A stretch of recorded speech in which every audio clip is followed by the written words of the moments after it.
Welcome dear student. Crash classes को हम continue कर रहे हैं। तो हमने क्रैश क्लास में मॉड्यूलेशन तक स्टडी की थी। उसके बाद जो हमारे सिलेबस का टॉपिक है वो है एम्पलीट्यूड मॉड्यूलेशन।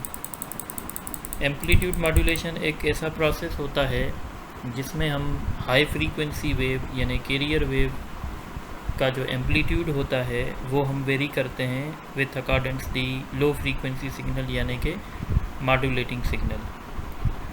जैसे आप इस डायग्राम में देख रहे हैं कि हमारे पास एक मॉड्यूलेटिंग सिग्नल है और दूसरा हमारे पास ये कैरियर सिग्नल है। ये दोनों सिग्नल आपस में मर्ज होंगे और ये मॉड्यूलेटर को मिलेंगे और मॉड्यूलेटर जो है इसमें मॉड्यूलेशन करेगा। मॉड्यूलेशन करने के बाद फाइनल हमारा जो सिग्नल होगा वो ये होगा।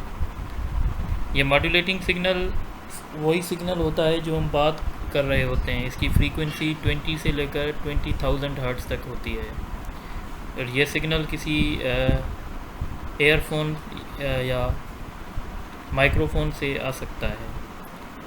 तो इसमें इसकी डिटेल हम थोड़ी सी और देख लेते हैं। ये देखें, ये एक जो है लो फ्रीक्वेंसी सिग्नल है, कोई हमारा ऑडियो हो सकता है, और ये हाई फ्रीक्वेंसी सिग्नल है। अब इस हाई फ्रीक्वेंसी सिग्नल का एम्पलीट्यूड चेंज होगा लो फ्रीक्वेंसी सिग्नल के मुताबिक। अब चेंज कैसे होगा, अब ये देखें, जैसे ही इस मॉड्यूलेटिंग सिग्नल का एम्पलीट्यूड इंक्रीज़ होगा तो इस कैरियर वेव का यानी मॉड्यूलेटेड वेव का भी एम्पलीट्यूड बढ़ने लगेगा। और जैसे इसका एम्पलीट्यूड मैक्सिमम से ज़ीरो की तरफ आएगा इसका एम्पलीट्यूड नॉर्मल होने लगेगा। फिर जैसे एम्पलीट्यूड इसका नेगेटिव में जाएगा तो इसका एम्पलीट्यूड जो है वो डिक्रीज़ होने लगेगा और फिर जैसे नेगेटिव से वो अपने ज़ीरो की तरफ जाएगा इसका एम्पलीट्यूड बढ़ के नॉर्मल हो जाएगा। तो इस सिग्नल में आप कंटिन्यूसली देखेंगे कि जो हमारी कैरियर वेव है उसका एम्पलीट्यूड कंटिन्यूसली वेरी हो रहा है। तो इसका मतलब है ये हमारा AM सिग्नल बन गया है। अब हम आगे चलते हैं और AM सिग्नल की एक बहुत सही इम्पॉर्टेंट टर्म डिस्कस करते हैं। जैसे आप देख रहे हैं कि ये जो AM सिग्नल है ये इसके पीक्स हैं। इन पीक्स को हमने मिला के एक इमेजिनरी लाइन बनाई है और इस इमेजिनरी लाइन का शेप वैसा ही है जैसा हमारा मॉड्यूलेटिंग सिग्नल है। तो लिहाजा इस लाइन को, इस इमेजिनरी लाइन को हम लोग जो हैं वो मॉड्यूलेशन इनवलप कहते हैं। तो इस डेफिनेशन में भी लिखा हुआ है, the outline on modulated wave which is drawn by joining the peaks of modulating signal is known as the modulation envelope. अब हम आगे चलते हैं और एक बहुत ही इम्पॉर्टेंट टर्म डिस्कस करते हैं, मॉड्यूलेशन इंडेक्स। मॉड्यूलेशन इंडेक्स जो होता है वो बेसिकली हमें इस बात का कॉन्सेप्ट देता है कि हमने कैरियर वेव के एम्पलीट्यूड को किस हद तक जो है हमने यानी वेरी किया है। तो मैंने जैसे इसकी डेफिनेशन में मेंशन किया हुआ है कि it shows at what extent the amplitude of carrier wave is modulated. इसकी डेफिनेशन मैथमेटिकली इसकी डेफिनेशन ये हो सकती है, it is the ratio of amplitude of modulating signal to the amplitude of carrier wave signal. Basically ये जो modulating signal होते हैं और जो कैरियर सिग्नल होते हैं ये वोल्टेज के फॉर्म में होते हैं। मॉड्यूलेटिंग सिग्नल का जो एम्पलीट्यूड होता है वो VM है और कैरियर वेव का जो एम्पलीट्यूड होता है वो VC है। तो लिहाजा M जो मॉड्यूलेटिंग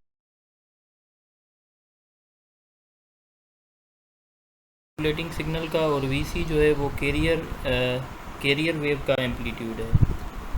अगर हम इसी चीज़ को, अगर हम मॉड्यूलेशन इंडेक्स को अगर हम परसेंटेज में लिखेंगे तो हम इसको 100 से मल्टीप्लाई करेंगे और इस टर्म को कहा जाएगा परसेंटेज ऑफ मॉड्यूलेशन।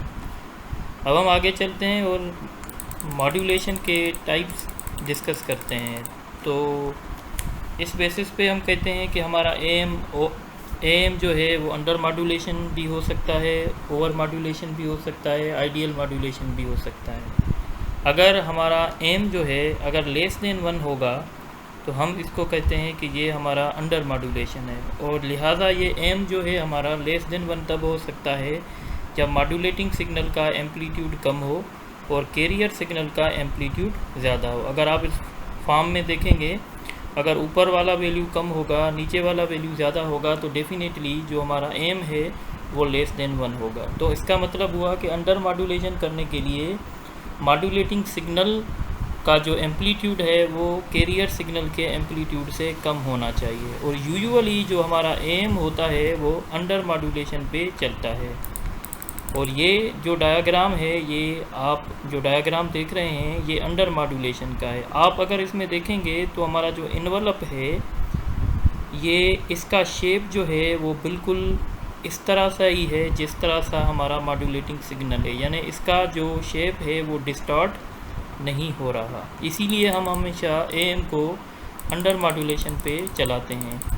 अब हम बात करेंगे आइडियल मॉड्यूलेशन की। तो आइडियल मॉड्यूलेशन तब होगी जब हमारा एम जो है वो इक्वल टू 1 होगा, और एम हमारा इक्वल टू 1 तब हो सकता है जब दोनों सिग्नल के एम्पलीट्यूड इक्वल होंगे। मतलब कहने का ये है कि जब मॉड्यूलेटिंग सिग्नल का एम्पलीट्यूड कैरियर सिग्नल के एम्पलीट्यूड के बराबर होगा तो लिहाजा हम उस मॉड्यूलेशन को कहेंगे आइडियल मॉड्यूलेशन। और ये जो आप शेप देख रहे हैं ये आइडियल मॉड्यूलेशन का देख रहे हैं। अब आइडियल मॉड्यूलेशन के बाद फिर हम डिस्कस करेंगे ओवर मॉड्यूलेशन। तो ओवर मॉड्यूलेशन में एम जो है हमारा ग्रेटर देन 1 होगा, और एम हमारा ग्रेटर देन 1 तब हो सकता है जब मॉड्यूलेटिंग सिग्नल का एम्पलीट्यूड ज़्यादा हो और कैरियर सिग्नल का एम्पलीट्यूड कम हो। तो कभी कभी आपसे एंट्री टेस्ट में ये क्वेश्चन भी कर सकते हैं कि मॉड्यूलेशन इंडेक्स क्या है, अंडर मॉड्यूलेशन क्या है, ओवर मॉड्यूलेशन क्या है। तो ये सारी बातें आपको जो है जहन में रखनी पड़ेंगी। और दूसरी बात आप ये समझें, जब हम ओवर मॉड्यूलेशन करते हैं तो हमारा जो इन्वेलप है उसका शेप जो है वो डिस्टॉर्ट हो रहा है। तो इसीलिए हम कहते हैं कि हम हमेशा कभी भी अपने एम को ओवर मॉड्यूलेशन पे नहीं चलाएंगे। अब बहुत ही इम्पॉर्टेंट बात हम डिस्कस करने वाले हैं कि जो हमारा एम सिग्नल होता है उस एम सिग्नल में जब हम एम मॉड्यूलेशन करते हैं तो एम मॉड्यूलेशन करने के साथ दो जो हैं हमारी न्यू फ्रीक्वेंसीज जनरेट हो जाती हैं। फर्स्ट ऑफ ऑल जो हमारा एम सिग्नल होता है वो मैथमेटिकली इक्वल होता है कैरियर सिग्नल के and product of carrier frequency and modulating frequency. यानी एम सिग्नल की मैथमेटिक्स अगर हम देखेंगे तो उसमें कैरियर सिग्नल होगा और उसमें होगा product of carrier signal and modulating signal. जब हम इनकी प्रोडक्ट को सॉल्व करेंगे जो अंडरलाइन है तो इससे हमें दो फ्रीक्वेंसीज मिलेंगी। एक फ्रीक्वेंसी हमारी कैरियर से ऊपर होगी और एक फ्रीक्वेंसी हमारी कैरियर से जो है वो बिलो होगी। कैरियर से जो अबव फ्रीक्वेंसी होगी वो कैरियर फ्रीक्वेंसी और मॉड्यूलेटिंग फ्रीक्वेंसी का सम होगा, और कैरियर से जो बिलो फ्रीक्वेंसी होगी वो कैरियर फ्रीक्वेंसी और मॉड्यूलेटिंग फ्रीक्वेंसी का डिफरेंस होगा। तो लिहाजा ये जो दो फ्रीक्वेंसीज बनेंगी जो कैरियर से अबव होगी और कैरियर से जो बिलो होगी, टेक्निकली हम इनको साइड बैंड्स कहते हैं। तो दो तरह के साइड बैंड्स हो सकते हैं। अच्छा, एक बात दूसरी ये भी आपको ध्यान में रखनी है कि जो हमारी मॉड्यूलेटिंग फ्रीक्वेंसी होती है वो फिक्स नहीं होती है।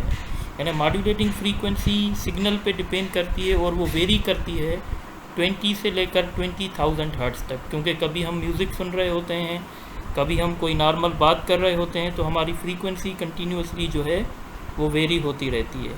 तो इसका मतलब हुआ कि जब हम कैरियर से अबव फ्रीक्वेंसी देखेंगे तो कैरियर से अबव फ्रीक्वेंसी हमारे पास एक नहीं होगी।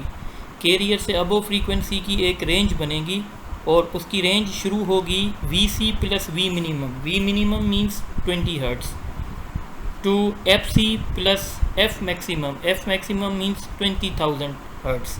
तो इसका मतलब होगा ये जो रेंज होगी फ्रीक्वेंसी की VC plus V minimum to VC plus V maximum, FC plus F minimum to FC plus F maximum, ये जो फ्रीक्वेंसीज़ की रेंज होगी इसको हम कहेंगे अपर साइड बैंड्स।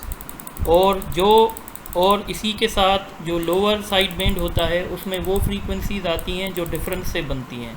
तो लाजमी है इन फ्रीक्वेंसी की भी रेंज होंगी और ये शुरू होंगी FC minus F maximum to FC minus F minimum. और ये जो रेंज है फ्रीक्वेंसीज़ की जो कैरियर से बिलो होती हैं इनको हम कहेंगे लोअर साइड बैंड। एक बात आपको ध्यान में रखनी चाहिए कि जो हमारा एम सिग्नल होता है उसको कभी कभी टू साइड बैंड सिग्नल भी कहते हैं, क्योंकि इसमें दो तरह के बैंड्स होते हैं, एक अपर साइड बैंड और एक लोअर साइड बैंड। ये जो हमारा सिग्नल होगा, यानी अगर हम बात करें अपर साइड बैंड की, तो अपर साइड बैंड की में जो फ्रीक्वेंसीज़ आएंगी वो एफ़ मैक्सिमम से लेकर एफ़ मिनिमम तक आएंगी।